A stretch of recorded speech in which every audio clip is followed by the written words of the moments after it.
All right, and the Monday Blitz has kicked off. My name is Duncan. We have a lot to talk about when it comes to Monday mornings. And remember the Football Kenya Federation Premier League. We are in the running, or rather the final stretch. Gor Mahia FC Leopard are eyeing to win the title. Can Gor Mahia win their 22nd title? Can FC Leopard win this title after so many years? So we're having Dola in the house, so he'll be telling us how possible is it for FC Leopard to win this title. On the other side of the coin, or rather on the other side of the coin, Bidco United have said, we are done with the Football Kenya Federation Premier League. We are done with the top flight league. They have been relegated. And then going into the European League, Arsenal are still on top. They still believe this is their year.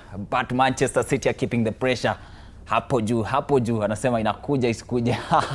And then on the Mozzart side, that is the FKF Cup. The final awaits. We are going to Kwale, and it's Tusker versus Kenya Police. In this studio, I'm not alone. Fred Arocho, kama kawaida. Arocho, it's Morocco. Yes, we've started our party, our journey to the World Cup, and I believe that Morocco will be a formidable side. So ushachukua side umeamua? God willing, I might be.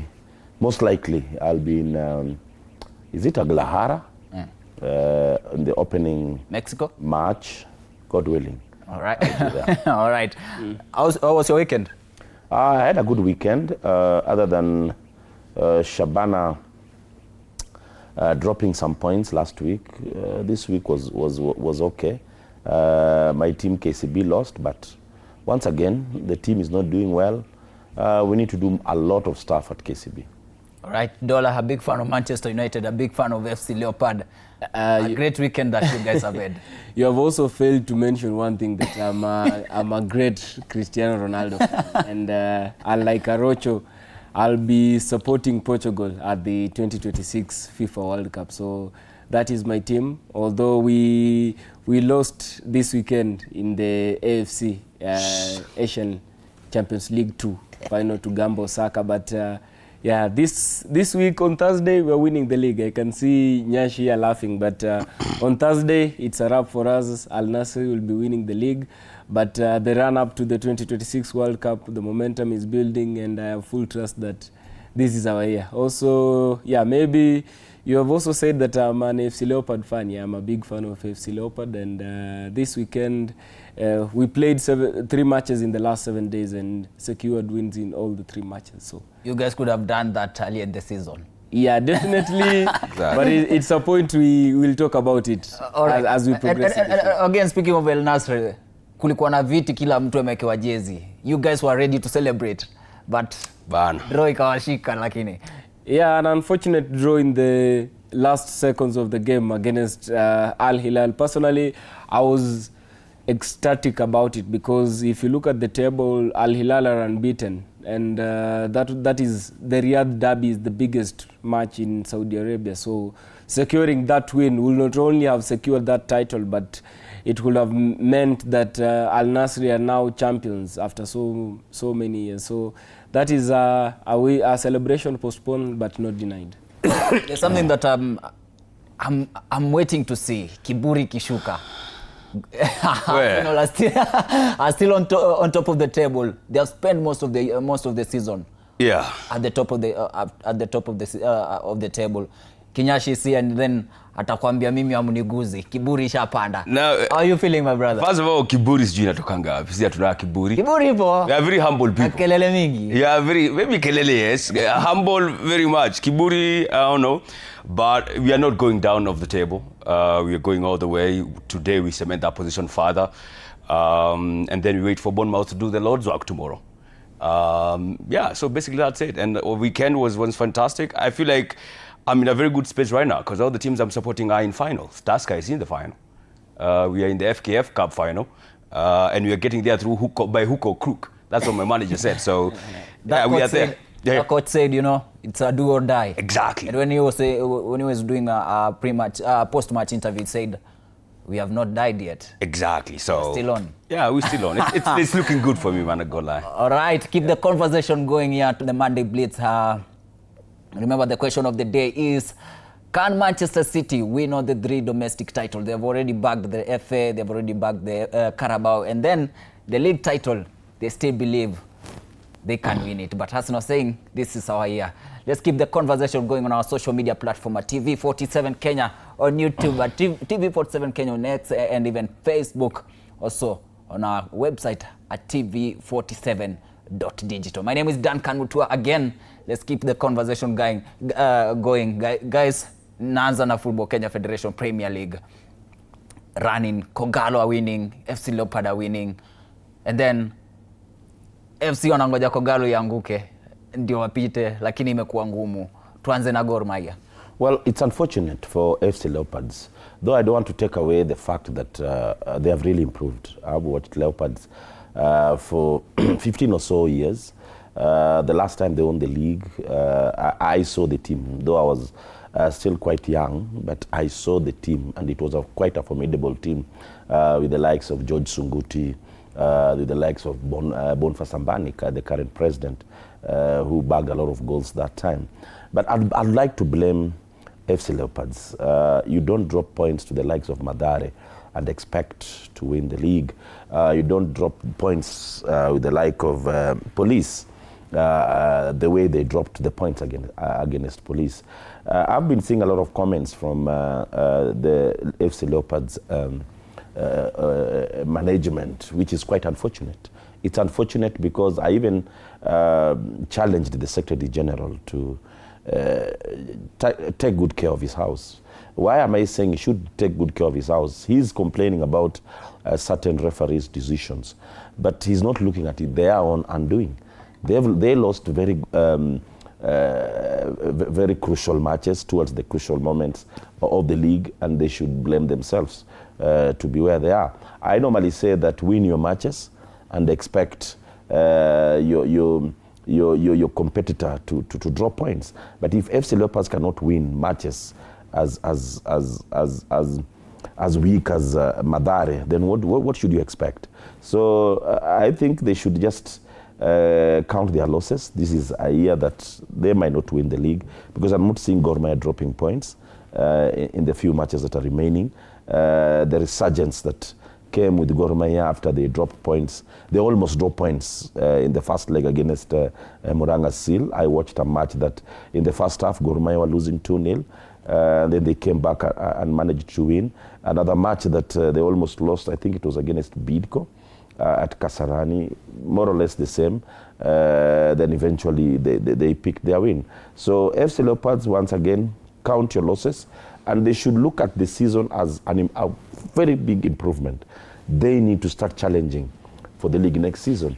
I saw the president of FC Leopards in Rwanda. I believe they are there to poach players, because FC Leopards needs 3 to 4 quality players, which I believe that they might get outside our borders. So it will not be easy. Rather, it will not be possible for FC Leopards to win. This is a year that Gor Mahia didn't get very good opposition, and I hope that next season, now we are going to pick with another resurgence of Tusker. I expect good performance next season.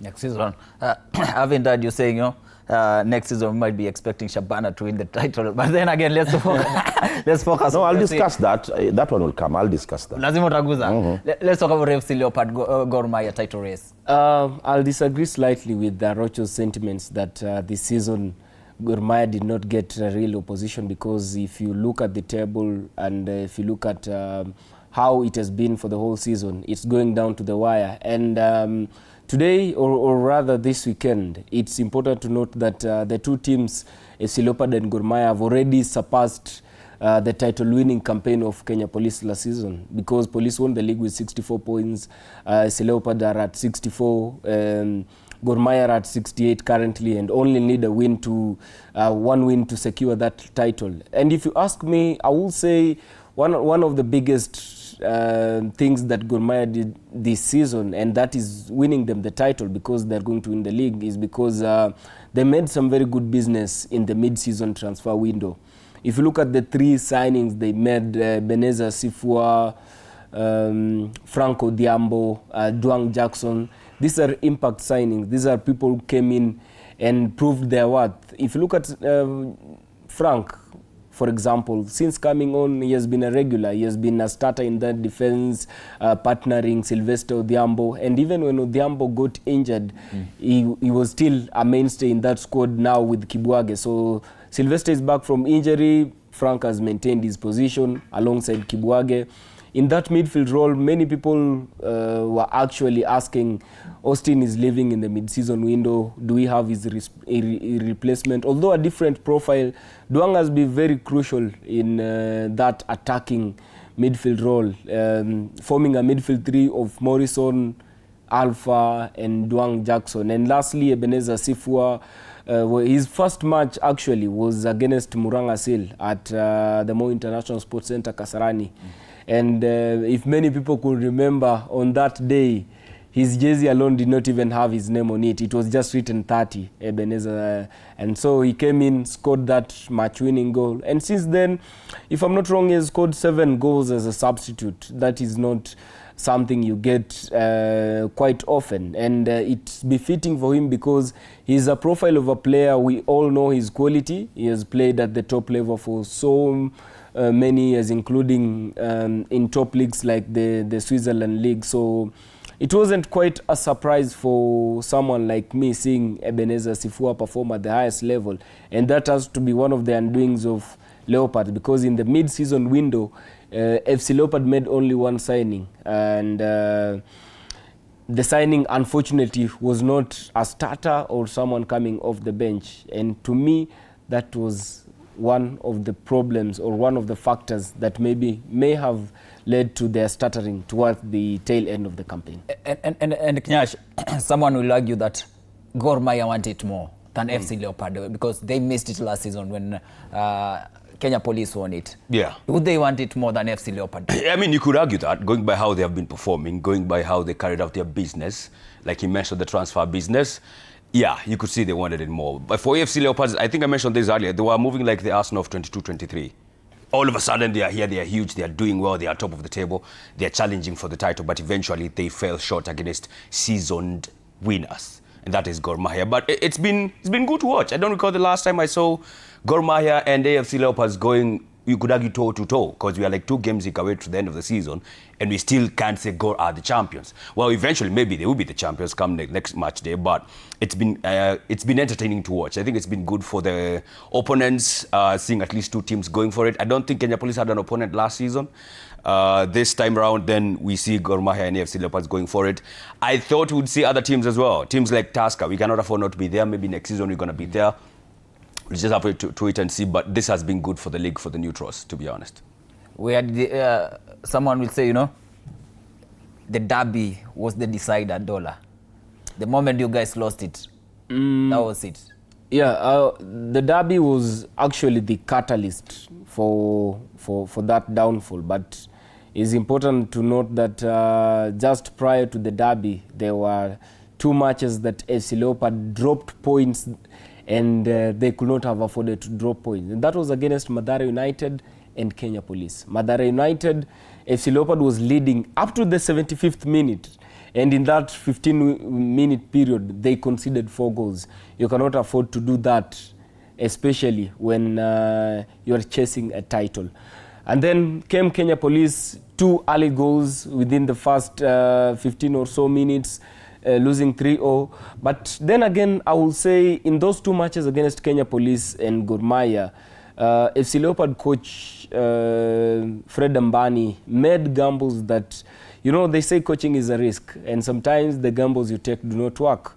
For example, in that match against Police, the first choice centre-back pairing of Emmanuel Luangu and Casey Odhiambo was back, but then the coach chose to go with the makeshift of Rami Lasso Kolibali and Randy Bakari, and unfortunately it did not work out and he had to do substitutions in the first half, Casey coming on and then Luangu coming on in the second half, but already it was a little bit too late for Ingwe to salvage even a single point. Then came the derby. The coach now decided to go with the midfield partnership that worked in the first leg, try and suffocate the Gor Mahia midfield from playing, starting Munyendo over Kelly Madada of what has been the midfield trio of Madada, Oundo and Munyendo. So unfortunately, again, it did not work out because Munyendo and Oundo can win you the balls, but you can now, if Leopard failed to progress from that opening third to the second or the final third of the field, and dropped points again. So, but if you ask me, the moment FC Leopard lost the league title was that loss to KCB at Moi Kasarani, because if Ingwe had won that match, they could have eclipsed Gor Mahia in that table by 2 points, because Gor Mahia was not playing on that game week because Tusker was engaged in the FKF Cup. So that was the moment FC Leopard actually lost the league title, because after that now the momentum kind of drifted after a very good run. And Arocho, you cannot talk about Gor Mahia without talking about the fans. How they have been turning up to support their team this season. Look at the last 2 matches that they have played at the Nyayo Stadium. Speaking of Nyayo Stadium, yesterday when they were playing again against Muranga Seal with that win, 3-1 win, talk about the fans and how they have been turning up. Well, Gor Mahia fans have always been behind the team. Unlike other teams, when they don't play well, fans tend not to attend matches. But Gor Mahia have been quite religious in terms of turning out for to support the team. Now, Dollar was somehow disagreeing with me, but eventually in his sentiments, he's just confirming what I said.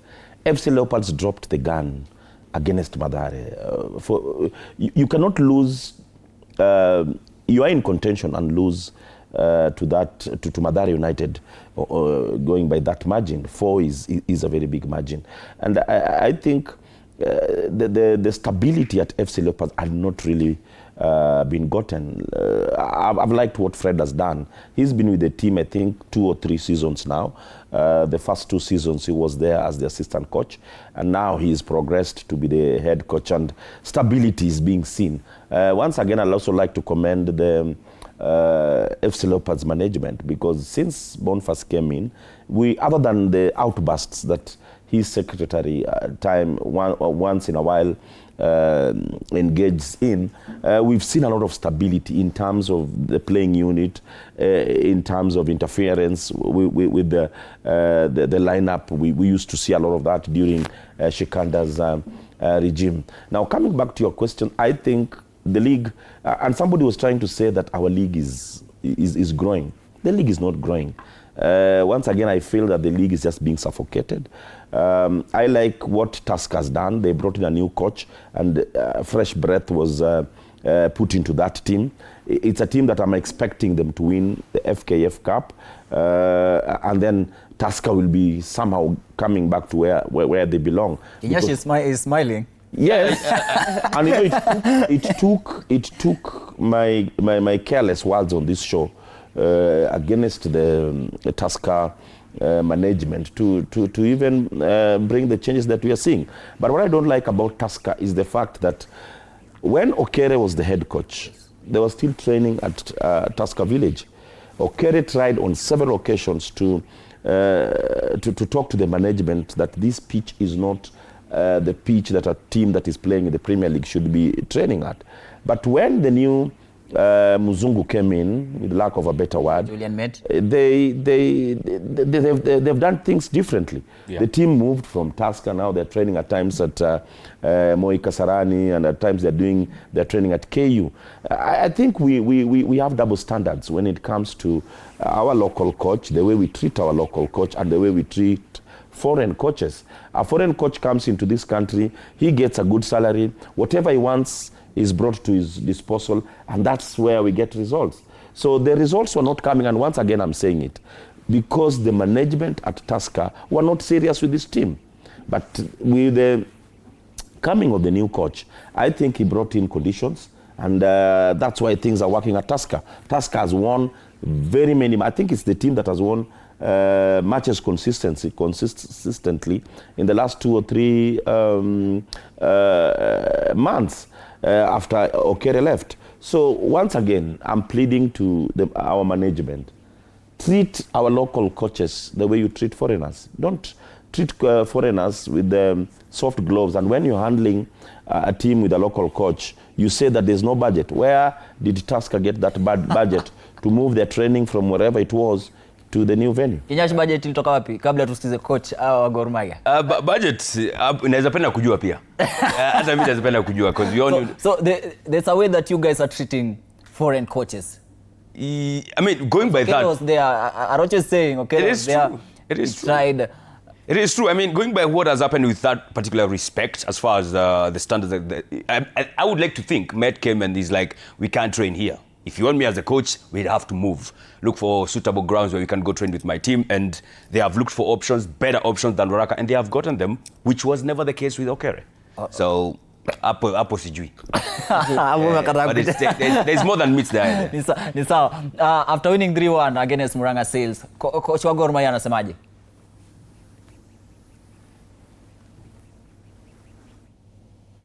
For this match, FC closed the gap with where they became 1 point. And if you're not careful, if you have the players who are not really strong mentally, they could give up. You know what I mean? And so, but they were composed.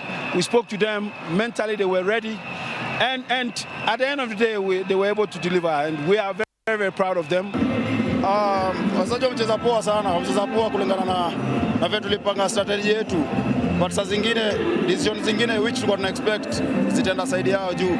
Hakuna vile tunaambia photo official huyu jamaa anajificha nyuma ya bench. Alafu ball inaenda kurushwa, penye anarushia si hapo. Tumemwambia mara 2 mara 3, ameenda wapi kwa goal? Unajua anazunguka nyuma ya bench, lakini ball imetokea nyuma, anazunguka nyuma ya bench anachukulia mbele, but yeah, sometimes inakuwa ni fiti wakisikiza wanaambia nini, amefanya several times like end up kwa goal, but yeah, niko happy sana na maboys vile wamejituma. Saa zingine quality ina make difference. That's former Harambee Stars player Dennis Odhiambo. They are complaining about match officiating has been a very big problem this season. Look at the NSL, how things were handled this weekend. Well, this Mutua, weekend. before we move to that, I saw Dennis and it has reminded me something. We are having a problem with management in this country, not only in Tusker. Look at, for example, Murang'a. It is the team that has had the highest number of turnover of coaches. Osborne Mande was doing a commendable job at that. What happened to him, though? No, that's where I'm going. Okay. He was doing a very commendable job at Murang'a. Yeah. The team was doing so well in the first leg. Look at what they did. They sacked the coach, and a very circumstances that are still not very clear.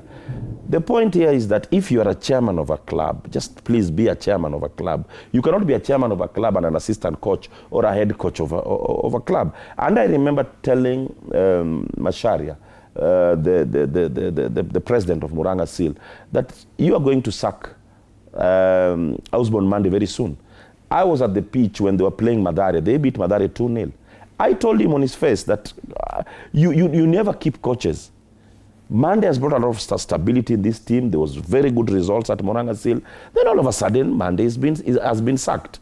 So at times, we blame, we have a lot of blames that we place where they're not supposed to be placed. As much as, yes, coaches are also not up to task. Even us journalists, at times, we also have our shortcomings. But when you look at what is happening at Murang'a Seal, then it will tell you that even our chairmen are part of the problem. Guys, speaking of the chairman and being part of the problem, match officiating has been a problem in Kenya. Listen to Odhiambo there, saying kuna jamaa alikuwa anajificha nyuma ya bench, anatokea ball ikirushwa. Yeah. But then again, we are entertaining this thing. Yesterday in Mombasa, there was a player who was given a red card during the warm-up. Then he refused to go. He refused to go out. Later on, he didn't come in during the second half. We saw what happened during the 3K versus Kibera Black Stars. Yeah. But then again, we are entertaining it. The federation is entertaining it, or rather, those who are responsible for it. Match officiating has been a very big problem, and it is costing teams. Yeah. Of course, we have talked about officiating time and again, and it's not even the first time that we're talking about it. But I think today, allow me to talk a little bit about something that maybe is contributing to this. Because a lot of these times, so many players, coaches, staff commit atrocities outside the regular time or on the field that goes unpunished. How many times have we seen club management, coaches, players assaulting match officials during the match or even after the match, and they just go scot-free? And that's why I will cast the blame on the federation. We need to take disciplinary measures on some of these actions because, for example, yesterday, or rather 2 days ago, there is a viral clip trending about Kibera Black Stars and just accosting the match officials. That will go unpunished. We have seen several times players, even I thought in that Bandari versus Gor Mahia match, I thought the goalkeeper, Allen Geleka, will face disciplinary action. He went scot-free. And there are so many other examples. So how are we supposed to run this league if we do not take accountability for what players do on the field and also off the field? If you'll give me, if you'll allow me, I'll give you an example of the England FA. We have seen Mikel Arteta face disciplinary action, even including fines for what he said in the post-match conferences or what he did. In Kenya, you can talk as you like, and you know that nothing will be done to you. We also saw a few weeks ago, even a player alleged that match officials were or came to matches with predetermined results, and he did not even face the panel for questioning. So on this point, as much as possible, as we will blame FKF or the referees in terms of capacity building and all that, but also let's not forget that as the league organizers, because we don't have a company running the league, they have a responsibility to make sure that football is not only about organizing matches, but also about everything involved in terms of the discipline and conduct of the players, match officials and management. Kinyasha kuna heshima kidogo. Hakuna Kati ya referee na players. Yeah. Tuna ni kitu ya kawaida. Hakuna and clubs need to be punished as well. Like when you see fans or officials of a certain club, like he's mentioning, assaulting a referee. I mean, and then what happened to them? Well, they deducted 2 points. Kibera Black Stars, or what happened for that? I have not heard anything that has come as a repercussion for that.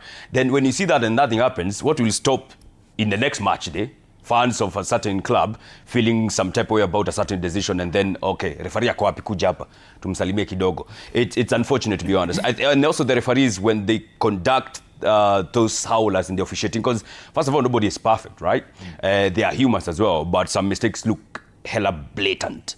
So them getting relegated or getting punished by being taken to the NSL, I don't know what that's supposed to mean. Like they can go and commit the same mistakes in the NSL, or what does it exactly mean? I feel like if they paneled for FKF, if they go and see this referee did a mistake and they can say without a shadow of a doubt there was a mistake, make him not referee for like 2 match days, not relegate him to the NSL. I don't think that helps a case.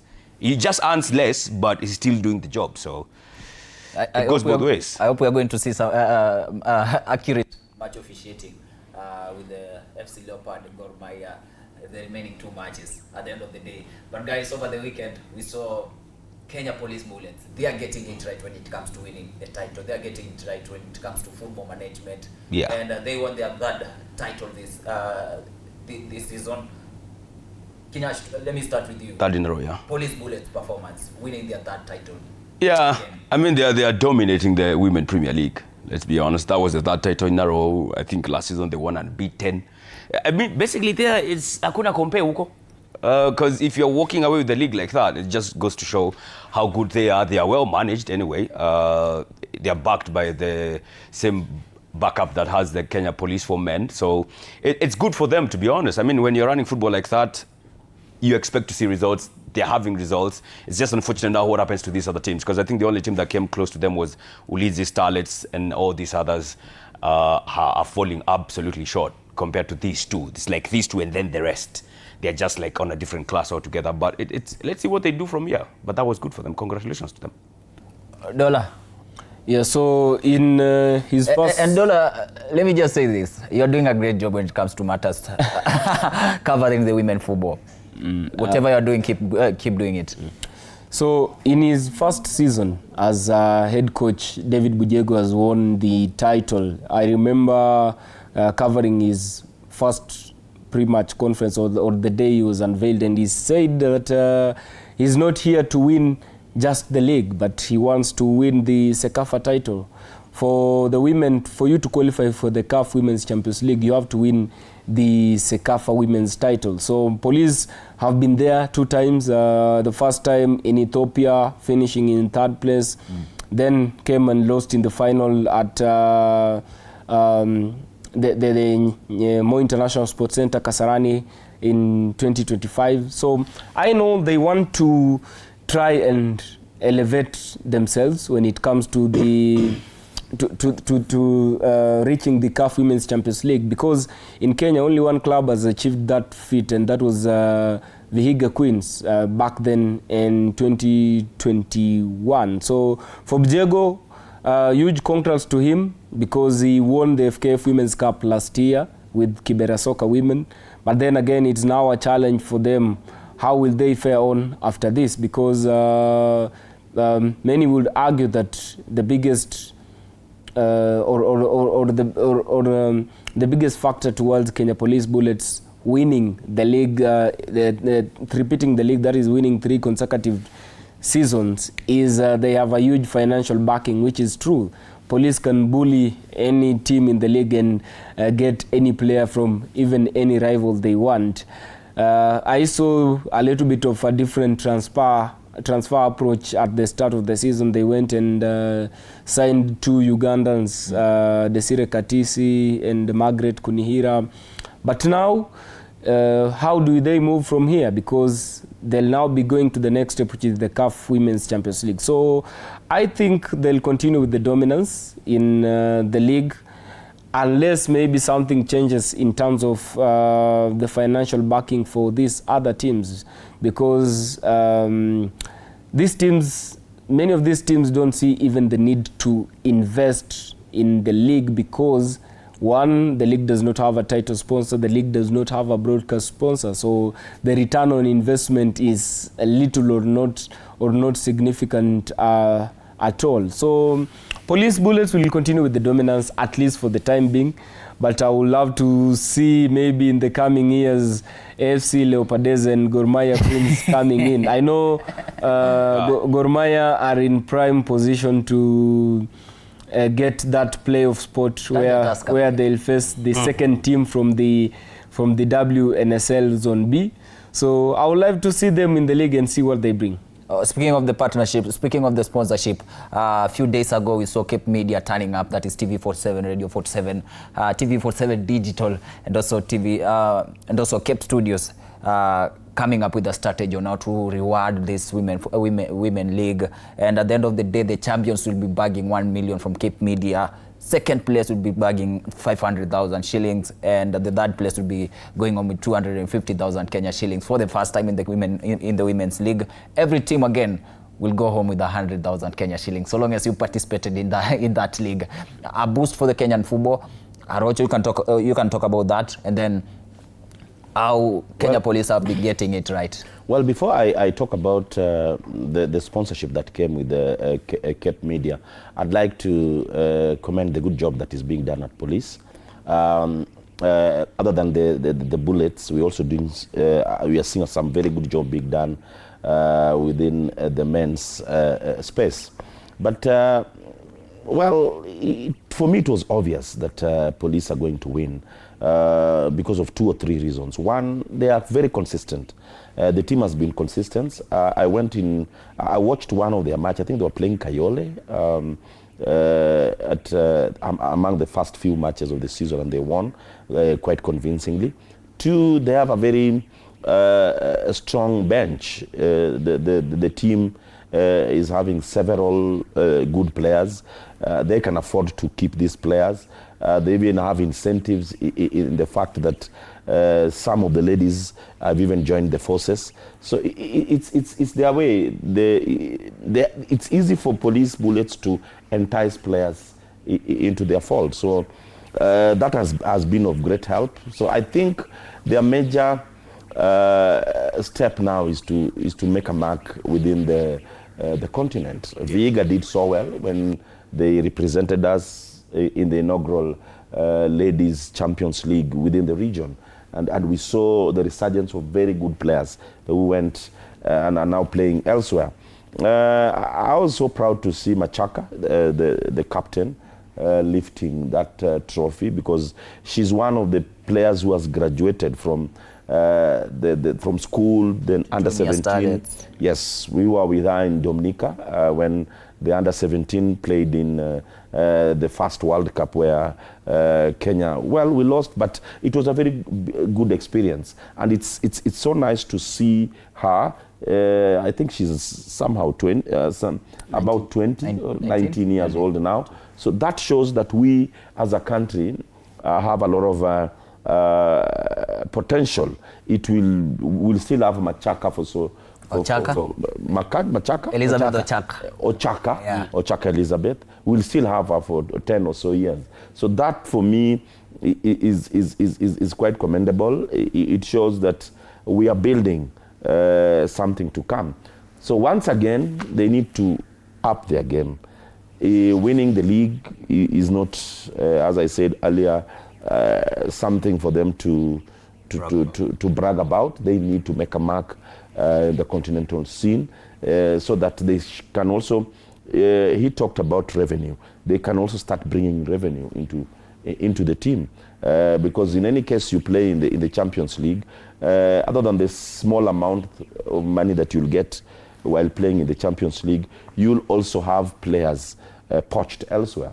And this will start bringing a revenue stream into the team. Once again, congratulations, and I believe that the sky is the limit for the Bullets. I think maybe just a little bit to add on what Arocho has said about being seen in the Champions League. It's important to note that in that historic campaign by Vihiga Queens, eventually two of their players will get a pathway. That was Enes Mango and Lilian Award. So from there, we saw Lilian in France, and now the two players are united at in Romania at Farul Constant, and in 2023 or 24 rather, they led the team to the first league title, the first ever league title in Romania, and qualified for the UEFA Women's Champions League. So it's always important to perform at these top levels, because now aside from everything else as a team, as a player, you also get that opportunity to announce yourself at the biggest stage. And someone is always watching. Yeah. Tusikize Hussein Mohamed, because he was there when Police Bullets were lifting that title. I think it's very, very exciting for women football. For the first time, you're seeing there's now prize money coming into the Women League. All the team will manage to get something from our sponsors, who is Cape Media. But I think next season, we have a lot to do. We have to increase that prize money. We have to bring more funds into the stadiums, and we have to, of course, bring more sponsors. It is important and very imperative that we continue building women football from the grassroots. I think you've seen the quality of football that the girls are playing. Absolutely unbelievable. And this is what we need to nurture. This is what we need to continue building up on. Imekuwa poa, imekuwa tough on our side leo, imekuwa ngumu kidogo. Maybe wachezaji walikuwa wametupa mentality, wamejua wamebeba ligi, so hajakuwa nzuri sana, but tashukuru kwa ushindi. Game ya leo imekuwa game nzuri, tumecheza na champions. Tulianza na guard of honor kwa sababu hao ni champions. Kwa hivyo tumecheza na hiyo heshima kwamba tunacheza na bingwa. Ukicheza bingwa saa nyingine na bingwa, kama amekuwa bingwa, inabidi saa nyingine ucheze na caution kidogo. Tumekuwa so cautious because we are handling a champion, and usipochunga champion anaweza sherekea na wewe na kufunga bao mingi. Kwa hivyo mimi kwangu game imekuwa nzuri, nashukuru Mungu. Hata hiyo matokeo ya 1-0 kwangu si mbaya sana. Naweza sema wasichana mcheza vizuri hata. Bwana, ukicheza na champions pia lazima ukuwe rada. Usikule mingi, si ndio? Our national football under 17 team Junior Starlets will be going to Uganda. Rocho, uko ready tayari? Yeah. Uliniambia you are going. God willing, I'll be in Kampala. This is a team that I've been monitoring since they left Dominica. So I make it my point to travel. I hope that we are going to have good results in Uganda then on the 30th for the second leg. And I'm seeing this is a team that will qualify. If in any case, we keep on this team. Whatever I saw in the previous qualifier, if anything I saw in the previous qualifier is anything to go by, then of course I'm seeing our ladies making it into the next round. Dola, Uganda waits. Uganda waits, but it's important to also give credit where it's due, because Coach Mildred Cheche has done a very commendable job so far. When you consider some of these junior age categories, especially the under 17, you don't have a very large pool to pick up, because every year we see players now transitioning from under 17 to under 20. That basically means you have to now go and scout new players, new faces from the school games, because we don't have a running youth league or under 17 league. So kudos to Coach Mildred Cheche, who has done a good job so far.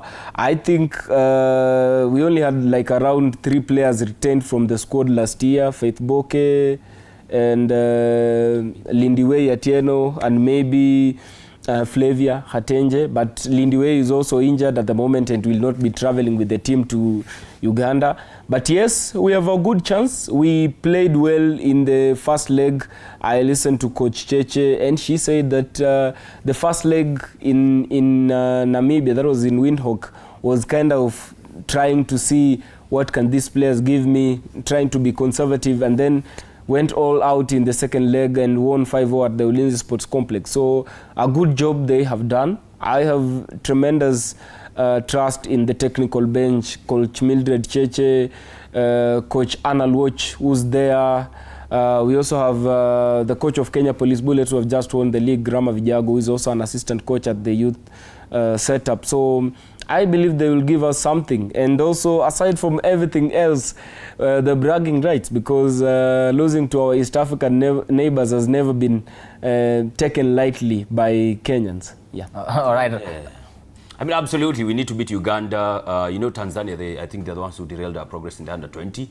So we can't let another East African team derail our progress in the under 17. And we faced Uganda last year?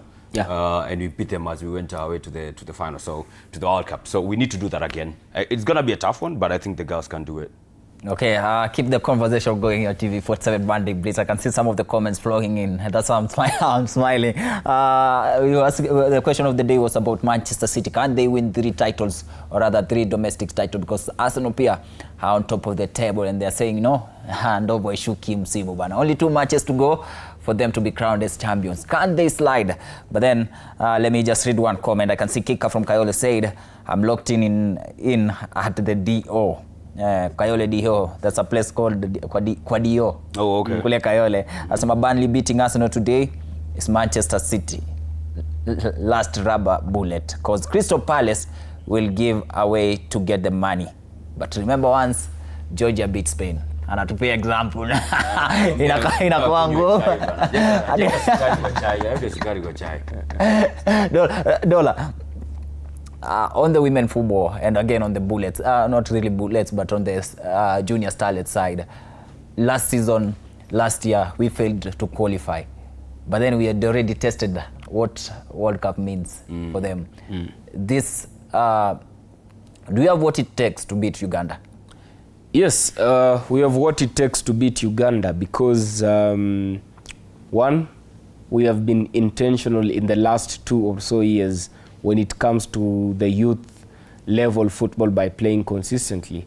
I remember there was a time, that was in 2023, if I'm not wrong, in the previous regime, we were supposed to go and play, was it Ethiopia or Algeria? And then all of a sudden they said there's no funding, we'll not be going to play. So one of the things that we have had in 2024, 25, 26, we have been intentional with how we approach this youth level football. Of course, a lot more needs to be done. We cannot be just relying on the KSSA school games for developing of talent alone. Yes. But we can beat Uganda. But now the question would be, how do we progress from there? Because that means from the 3rd round, you now start facing the powerhouses in football. In the last World Cup qualifying campaign in 2025, we lost to Cameroon. We all know Cameroon, what they bring and what they have achieved so far. But this time, if we are to progress, then the preparations have to be all out, and maybe I think I will say it's a commendable thing, because out of the 2024 World Cup squad that was in the Dominican Republic with Arocho was there, it's important to know that 3 players have lifted the league with Kenya Police Bullets yesterday, and the 3 players started the match. That was Alima Imbachi in midfield, Ochaka captaining the defense and lifting the title, as well as Diana Anyango in left back. So if we win against Uganda, we should not just relax and say it's all done, because there are now 2 more steps to take. And then Coach Mildred Cheche yesterday named the final squad that will be traveling to Uganda, and you can see the likes of rather the goalkeeper, the likes of Ngono Michei was named, and then Valeria Cheng, part of the goalkeepers. And then on the defense, ndo hizo hapo kwa screen yako, Kombe Martha. And on the defense side, we have Missy Pauline, Award Brenda, Boke Faith, Atieno Sheila, Daisy Adongo, and Grace Mumo, part of the defenders who will be facing Uganda. On the midfield side, those are the defenders on your screen there. On the midfielder side, we're having Bevalina Award, Bakari Mwanakombo, one of the best players in the squad, and one of the most entertaining players in that squad. Bevalina Award, Kateje Flavia, Grace Wangari, and Akuku Noelina. Forwards, those guys will be striking. We have Achieng Brenda, Patience Waidira, Emily Adhiambo, Wambui Tabitha, Atieno Ivy, and Elizabeth Alizeba, together with Maloba Widensha. That's the Coach Mildred Cheche squad that was named yesterday. The team will be traveling tomorrow after today's final training at the Kasarani Annex. Ndio hicho kikosi hapo. And guys, moving on, Mozzart Bet final iko hapa. This time round, they decided, for the first time, the final will not be played in Nairobi. We are going to Kwale, and Tusker will be facing Kenya Police in the finals. We saw what Tusker did in the semi-finals by beating KCB, and Kenya Police beating Bandari. All the matches were decided on the penalties. Yeah. Let me start with you. I mean, how Tusker have managed to be where they are right now? I mean, it feels like the 2 finalists are basically playing like cup teams. No one could score a goal. I think both of them ended 0-0, and then they went to penalties, if I'm not wrong. I have watched Tusker. I think I watched them in the quarters when we played K-Sharks. We were dominated position-wise. K-Sharks had all the position, but we had the W, which is what that matters in a cup game. And that's exactly the same thing with Kenya Police. I watched them against BB Bread. BB Bread, of course, they play good football. They are good watch. But ultimately, in a cup, it's not about good football. It's about who progresses between the 2 of you. And the 2 teams have been like that. Tusker, I don't recall the last time they dominated a team in the cup. The same with Kenya Police. Kenya Police, I think they are a tad more physical. They got that with Bandari. They absolutely outmuscled them as much as they got the win. So it's good for Tusker. We know we could not get anywhere close to challenging for the title of the season because of how we did previously before Met came in. But how can we elevate ourselves next season? It's just by winning this cup and qualify and going to play the qualifiers for the CAF Confederations Cup. And that, I think, has to be the bare minimum. I think facing Kenya Police will be a tough outing. They are a tough team. They are physical. They know how to defend. They have guys who are playing well. Abu Domare is becoming a rock at the back, transiting to being a centre-back. So I feel like it's going to be a proper final, to be honest. Like 2 teams who are honestly going for it because they can't do anything else in the league. And then it's being played outside Nairobi. That's going to be a fast and quite interesting. I would love to be the first team to win the cup when it's being played, I think, in Kwale. In Kwale, the finals will be in Kwale County. Arocho KCB were one of the best teams when it comes to the defense, not conceding a goal in the whole from 64th round. Yes. Up to the semi-finals, they were banned out through post-match penalties. KCB not again. Well, KCB, I have some soft spot for KCB, but when you say it has the best defense, you're just giving us credit that is not due. Why am I saying so? I think we only played 3 or 4 matches. 4 matches. This is one of the teams that is well funded. I'll say this. I know I'll rub my friends the wrong way, but I'll just be very honest. KCB is one of the best funded team in this league. It is a team that should not be struggling to get goals. We even have foreign players who are not even helping us in any way. I criticized one of the foreign players, and people were really on my case. The guy has only scored 1 goal, I think, in 8 or 10 matches. And you expect us to clap for you? And you're that is fear good. Yes, and you expect us to clap for you, yet you're being paid top dollar. Guys, let's just be realist. And that's why I differ with many people. Me, you are my friend, but when you're not performing, I will tell you on your face, KCB should do far much better. This is a team that is not supposed to be lying in the second page of the Kenyan Premier League.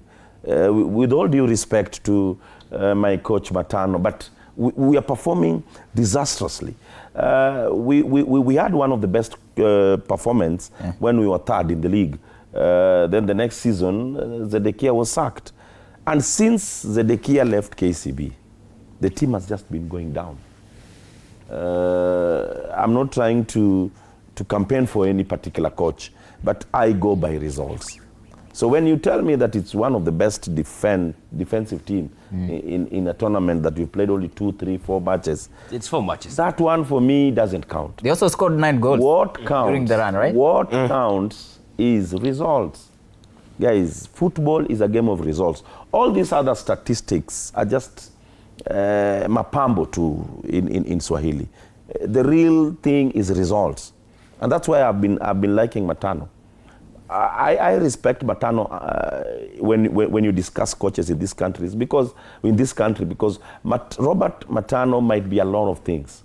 He might be very careless in his utterances. He might be not coherent at times. But Matano is a result-oriented coach. You understand? And I'm sure is the coach who made Kenyash love Tusker. Yeah, I mean, and I liked knocking him out over the weekend. It was a bit unfortunate because of what he has done with us, but he had to collect the L. And just what, like he's saying, I mean, KCB have been also struggling in the league. I think they are, is it 8th? 8th in the 9th? We are numberless. Yeah, surely you spend more than 100 million to pick number 8. Considering the financial backing, maybe they should definitely be doing better. Matano anasema nini? Tumsikize kwanza. Hongera sana. Nashukuru sana. Kikubwa kabisa, mechi imekuwaje upande wenu? Imekuwa mechi ngumu, but tunashukuru Mungu ametusaidia tukapata ushindi. Kikubwa pia umepata man of the match. Labda binafsi unaweza sema wakati ule ulipopiga ile penalty ya mwisho kabisa, nini kilikuja kwa akili yake? Ni kitu nadhani ni kitu tumekuwa tukifanyia kwa mazoezi, na kila mtu akienda hapo alikuwa anaenda kama amejiamini sana. Naweza sema ni kitu tumekuwa tukifanya. Sasa ikuwa ngumu sana. Inaenda wapi 100,000? Hii itaenda, kuna timu tutapelekea academy nilikuwa nadhani. Nimlete hapa hao ni wachezaji wa Police FC, wachezaji wa Police FC ambao wanamcongratulate, wanampongeza mwenzao Marvin Omondi na Bwire. Lakini pia sisi tumechagua nafikiri viongozi wa soka ili makusudi soka yetu iweze kupanuka. Lakini vitendo ambavyo tumefanywa Nairobi sio vizuri. Tumekatazwa kutrain uwanja wa Nyayo. Mara 2 tumeomba uwanja tumekatazwa. Lakini polisi walipewa throughout kutrain kwa uwanja. Imekuwa game ngumu. Though I think kipindi cha kwanza tukucheza vizuri kabisa, na vijana wangu hawakufuata instructions, because na believe ini game ambayo tulikuwa tunataka tuende for early goals, lakini hawakufanya hivyo. Second half tumemake changes, at least kukakuwa na punch, tukajaribu kucreate, lakini sasa unajua most of the time Bandari walikuwa na act na the long balls, so kidogo ilikuwa ngumu kwetu, but vijana walijaribu. Nicholas Moyoti there saying, you know, vijana wamejaribu, and Kwale awaits. The final will be on 14th of June 2026. Dola, ndo hii finali imefika. It's Tusker versus Police. It's Tusker versus Police in the final, and I talked to the coach Julian Met in the pre-match, and he said it's all or nothing, because they could not win the league realistically and mathematically, but they have a chance for continental football via the FKF Cup, because now you can only get 2 slots for a country that doesn't have a lot of coefficients in the CAF rankings, and that is one in the CAF Champions League and the other one in the CAF Confederations Cup. So they'll be going to the final in Kwale, the first time that the final has been decentralized. But I think it's also important to note that Coach Nicholas Muyoti has now taken 2 different teams to the final in back-to-back years, winning it as the clear underdog in 2025, while at Nairobi United against Gor Mahia, and then now taking Kenya Police to the final in the 2026 edition. I think it's not a mean feat. It's a very great achievement when it comes to Kenyan football. I think it is also important to note that Muyoti won this cup as FC Leopard captain back then. I think was it 2001 or 2000, not quite sure of the 2 years. So it's always good to see some of these ex-players achieve in football. But I think also Kenya Police performance or rise in Kenyan football has been quite evident. After finishing third in 2023, in 2024 they won the cup against KCB in post-match penalties. I remember that day Matasi serving the final penalty and then converting himself to win Kenya Police the title. In 2025 they won the league, and in 2026 they have another chance to bag silverware when they play Tusker FC in the final. So it's important to congratulate them for that, because it's not an easy feat. Yeah. And that's how Tusker qualified to the semi-finals. A goal was scored in the last minute, and you can see there was a brilliant performance, individual performance by... Yeah, a brilliant run by Ian Simiyu, and then teeing Ibrahim Joshua to just tap it in home. Simiyu has been a very important player for Tusker FC coach Julian Met. He didn't play quite much under Coach Okere, but he has been a starter. I love how Coach Julian maybe does those tactical twitches. In that quarter-final against Ulinzi, Eric Kapaito started as a winger for Tusker, and then Ian Simiyu started centrally. Yesterday we saw, or rather on Saturday, we saw him go with a midfield three of Fabian Adikinyi, Crispin Erambo and Dennis Iguma, and then Kapaito starting as the focal point of attack. So I love to see those tactical twitches by coaches, but then it's always very necessary for them to work, because at the end of the day, if they don't work, we'll come at you guns blazing and ask you, why did you take the risk? And Kinyash, yeah, not from a fan's view, but as a journalist and as a football pundit, what do you think are the high chance of winning this final? It's a final, first of all, so anything can happen in a final. But like I said, the two teams, I don't know why I feel like Kenya Police, because I have seen Kenya Police performances throughout the league. I feel like they have been better performers than Tusker. But I don't want to use that and say just because they have been doing that in the league, they are going to do the same in the cup. A cup final is anything can happen in a cup final. You don't go there as favorites, or okay, you can go there as favorites, or there's nothing like form when you're going to such a final. I expect it to be a tough one, maybe not loads of goals, because the two teams are quite defensive. They know how to defend.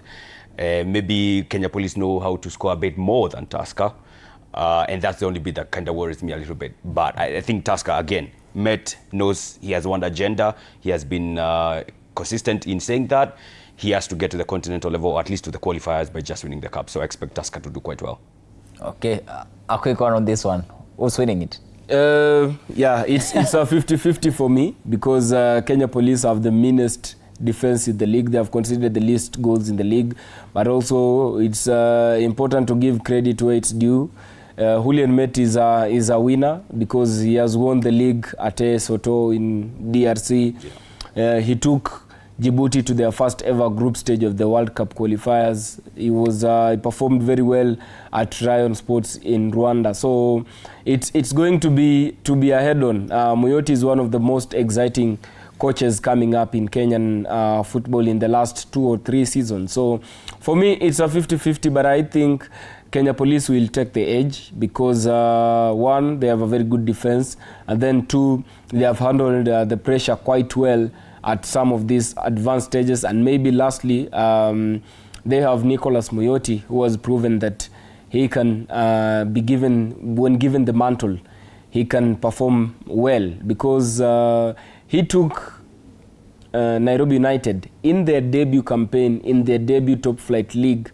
He took them to the group stage of the CAF Confederations Cup. The last time a Kenyan team was there was in 2019, Gor Mahia. So he has done well, but he now has a chance to cement his place as one of the best upcoming coaches in the league and in Kenyan football. Aroche is ready. Well, for me, I think it will be obvious for Police because of several reasons. 1, I think the coaching staff, Moyoti, I'll echo his sentiments. Moyoti has been quite strong in terms of results. He did so well at Nairobi United, and that's why I say that at times I feel our management, I don't know if it's a lack of knowledge or too much knowledge, because look at what Nairobi United did to themselves. Self-inflicted. You sack a coach through a continental assignment, then what are the results? The team is now nowhere in the cup, is not playing well in the league. Well, I don't know. I had a talk with Nairobi United management before and after they sacked Moyoti, and I told them, guys, you will regret. Moyoti is a very good coach. Whoever was bringing problems at Nairobi United should have been sacked, not Moyoti. But moving forward, I think even Police has a very formidable team. Sakari in that defense, Abidomar in that defense. It just shows you the quality. These are 2 players who did so well when we were playing in the CHAN. So basically, it's a team that has confidence. It has good players in quality. So I'm seeing Police carrying the day. Well, I'm not looking down upon breweries, but I'm going for experience and formidability against the consistency that we've now seen at Tusker. So I think Police will carry the day. And Aroche, because I understand to count some minutes before you transition to the radio side, they are waiting for you to give them an update of what is going on. Bidco getting relegated again. They have joined the likes of Sofapaka. And the good, no, not the good thing, but someone was saying, the good thing is the so-called corporate clubs are going down. No, that's not good. No, I'm just, let me finish. Whoever and then the community clubs with that massive support, that momentum, that excitement. There's something that community club brings into the league compared to the corporate club. We need just to have some partnership in that the corporate partner with the community around to have something formidable. But there's something that touches me when I talk about Bidco. Bidco FC was born some time back when the owner of Bidco, the son, who is now the late, the son of Bidco, was the owner of this team. And the current owner of Bidco as a company he's been nurturing this team in remembrance of his son, who was a very, very pivotal member in forming this team. So I feel it for the Bidco fraternity, not just the players, but that history in itself brings a lot of feelings when they go down. I believe that the team will survive. I'm not seeing them dissolving the team. Let them just push. I think in consistency, they even changed some coaches. They brought in a coach who I think there were a lot of confusions before they realized the team was going down. But once again, it touched me. I feel very bad when I say that Bidco is now not playing in the top league, because I remember when they were in the NSL, yes, that young man used to come to the stadium. He's a son of a millionaire, but he used to come to the stadium and watch his team play then before his sudden death. So once again, pole sana to Bidco. And I believe that they are going to be strong. The way Mathare was strong, Mathare went down, and the strength that they had is what brought them back into the Premier League.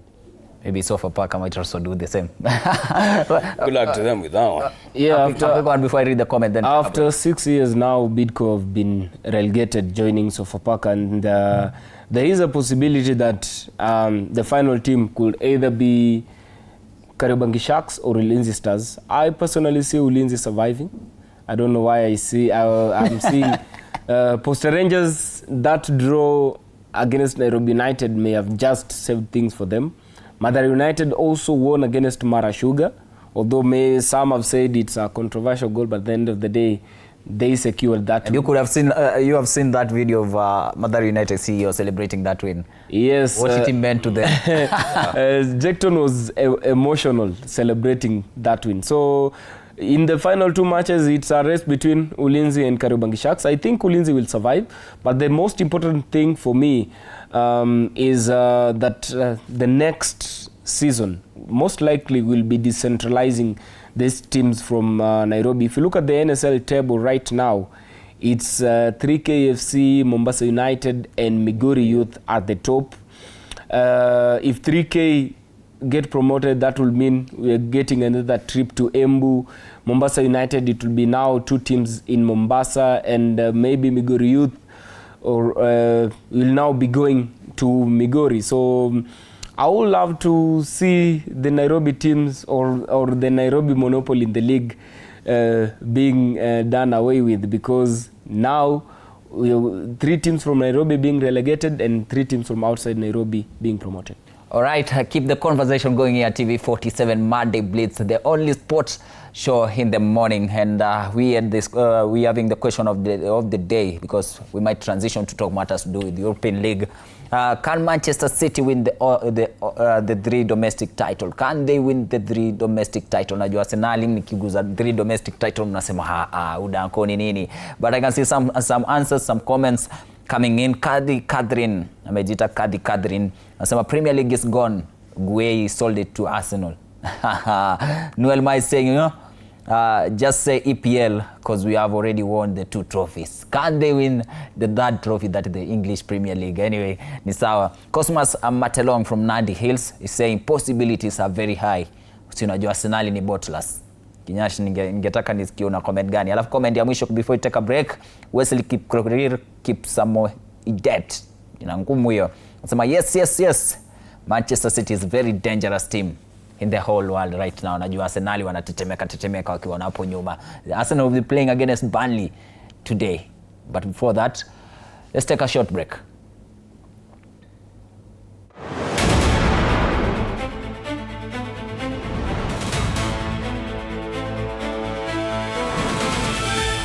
Sundays at 8:30 p.m. Good morning. You have my rent? Leo jioni kama tutakuwa tumelipa rent, nauza hii simu yako. Hamna pesa. I need 3 G's to make my nails today. Sasa hivi natuhusu aje? Can I order now? Do you ship? Can I get blinking ones? Mimi nilikuwa na trade. Nimewekelea kitele yangu. Kitele yangu na trade. Nikikunywa maji. Oh my God. He left me. Nitumie ni live. Uko nje kuna wifi. Why? Hi-fi? Wait, so what do we call this dish again? I have no idea. The cucumbers are there specifically for my beauty routine. Tamulini kero make a beauty product. Na ameenda. Tunafaa tukuwe na logo yetu. Like, si ni brand already. We won't entertain divas. No. I'm not dealing with a man child. Amazing. Nishapenda hii energy. Sundays at 8:30 p.m. on TV47. Saturday at 8:30 p.m. My father used to tell me that a hotel is the home for travelers. I guess I forgot that. Recently, it's been more of a mirror of my own ambition. Ooh, yeah. We might fail. We will probably fail, but not for a lack of trying. So for the last time and the first time, welcome to Connect In, the best experience in Eastern Central Africa and its environs. Saturday at 8:30 p.m. on TV47. Wednesdays at 8:30 p.m. This is a very serious place.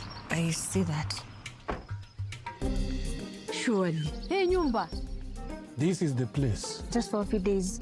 Rule number 2. Kwani Google inajua maisha yangu wewe? That's my seat. It's a chair. It was hers. You're new here? Yes. You learned the rhythm. This place is run by structure. Structure. It is a system. Ni venye tu ni system haisikizi. And what happens if something you haven't chosen enters your day? I remove it. That's not always going to be possible here. Then you are going to have a problem. Noted. What are you planning? To escape from a resort? This is not a resort, my friend. This is a storage. Wednesdays at 8:30 p.m. on TV47.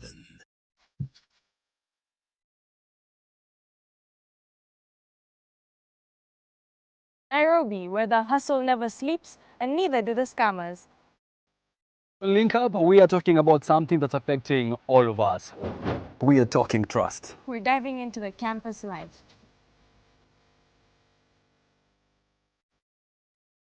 Stay fresh, stay safe. Stay linked up.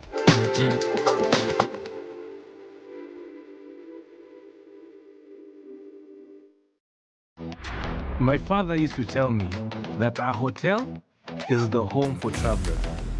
I guess I forgot that. Recently, it's been more of a mirror of my own ambition. Booyah! We might fail. We will probably fail, but not for a lack of trying. So for the last time and the first time, welcome to Connect In, the best experience in Eastern Central Africa and its environs.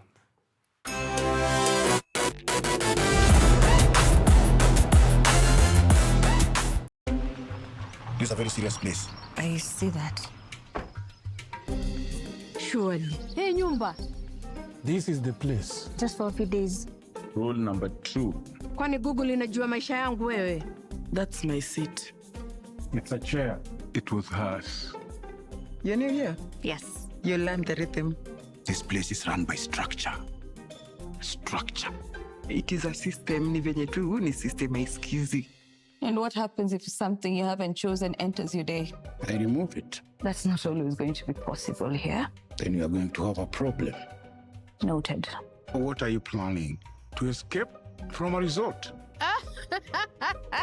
This is not a resort, my friend. This is a storage. 8 a.m. on TV47.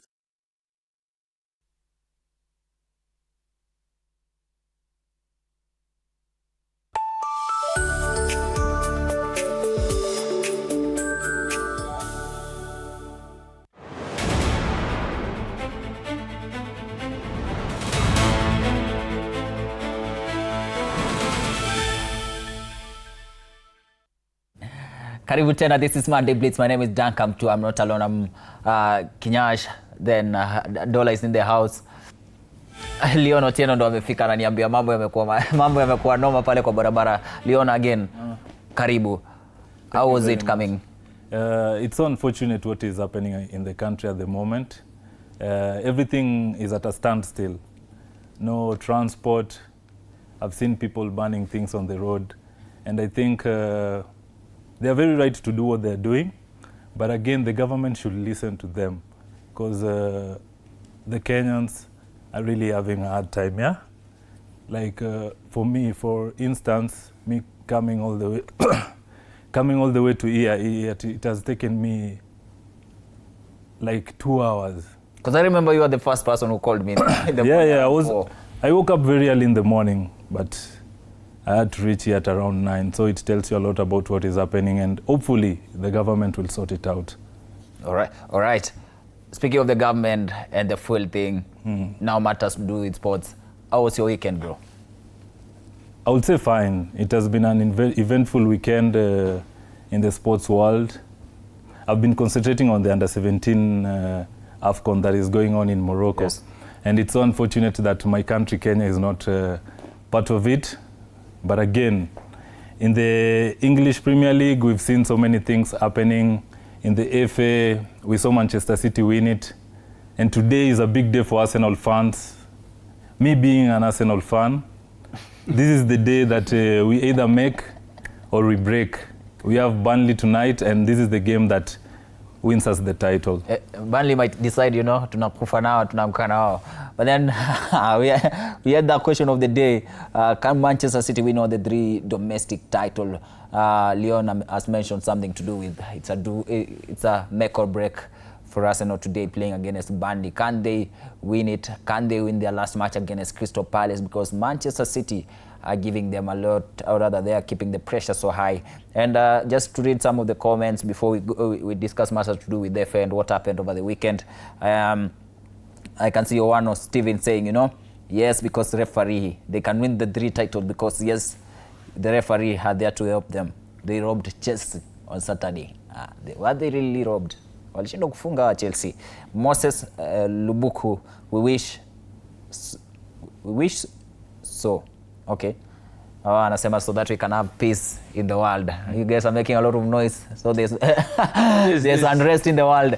But Nisa, before we talk about Arsenal, FA Cup, City winning it again. Yeah. Their second domestic title this season. Yeah, I mean, it is good for Manchester City. I think it's also good for the United opposition because they wanted Man City to win. Even Chelsea, I understand they wanted to lose that one so that they can give Man City a chance to have more trophies than Arsenal this season. So I guess job completed for them. But you guys said the same chance of winning the titles. Not like you aren't in FA. No, that's what I'm saying. Like, you see, like for Chelsea, they went to the final to lose. So that Man City can have more trophies than Arsenal this season. But objectively though, I mean, it was a tight final. A lot of chances for Chelsea attacking wise, but the clinicality is very much wanting for them.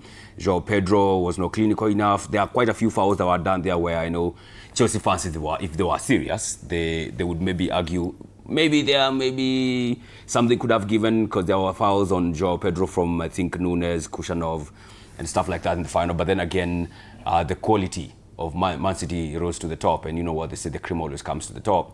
And Semenyo with a deft touch to nick it in and give them a 1-0 lead, and that's all they needed in the match. And they have won the title, and now they have won a brace of, 2 titles from potentially, I don't think early on, there's a time we were thinking Man City might not win anything. There's a time we were thinking they are doing poorly, they might not even win the Carabao Cup because they're up against Arsenal, they might not win the FA Cup.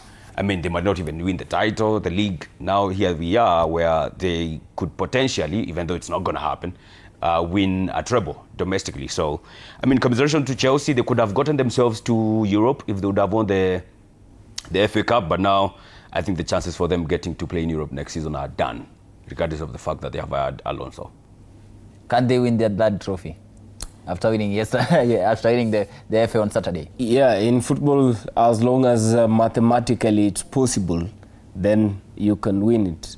A good example will be the Scottish Premiership title, where Celtic just secured the title the final day, breaking the hearts of Hearts FC literally, because Hearts have been for like the larger part of the season, around 254 days on top of the league. Yeah. And then on the final day, you just lose it in the second half, and then you lose that league title. So it's very possible.